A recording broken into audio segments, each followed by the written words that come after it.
Hello everyone, Max Stratton here. Today we are doing Chapter 8, Leadership in Organizations, from our Leadership and Communication Perspective textbook.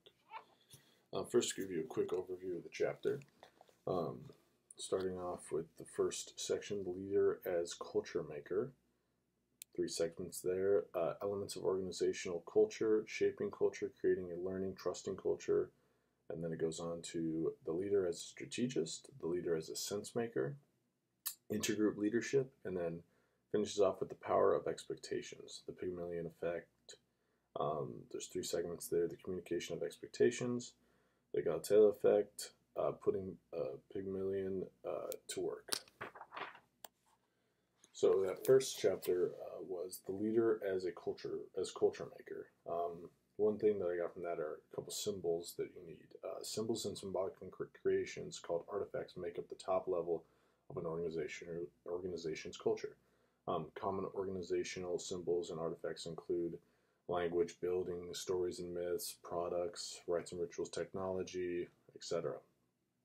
Those are very important, in your organization as a culture. So after that, we go on to the rituals, rites, and routines. There's several different types, rites of passage, rites of degradation, rites of enhancement. Being able to enhance your organization through the culture is a big deal. You have to shape the culture.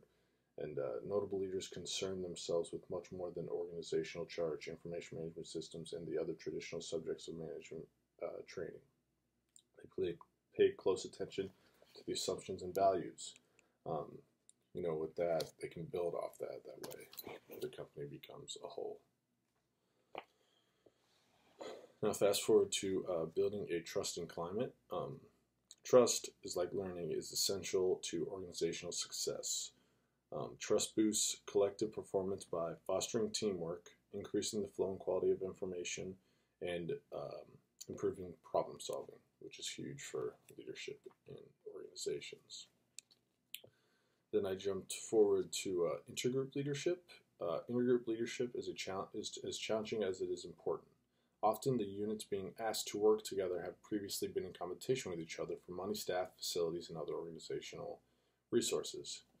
So sometimes when you work together with a group, there's going to be some competition within there, who is the best and why they are the best. And like it says in the book, previously you could have competed with this person on a different type of level, and you have to figure out how to work together in order to make it right.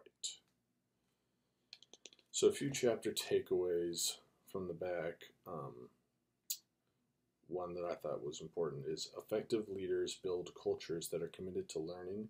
Learning organizations are skilled at generating and acquiring knowledge and then using that information to modify their behavior.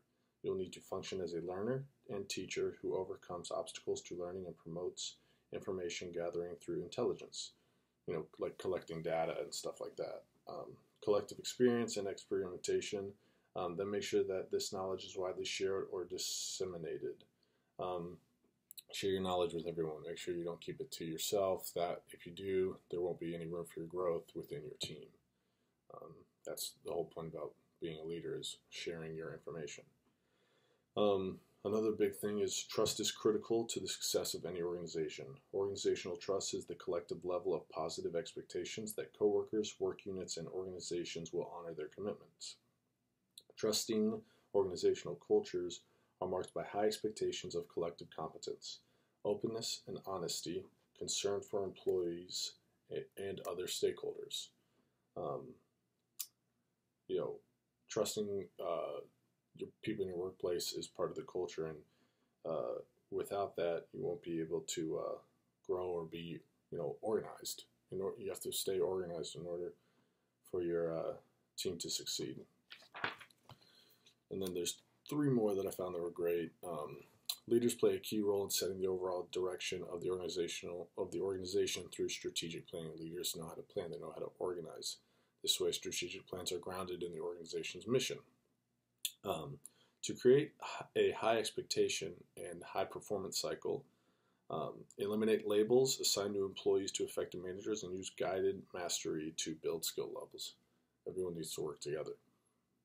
You don't have to put a label on everyone. This way, people can work together as a team. Self-expectations also influence performance. Protect yourself from the power of negative leadership expectations by setting high standards for yourself. That way, you set high standards for yourself, people follow the leader. That's the whole point.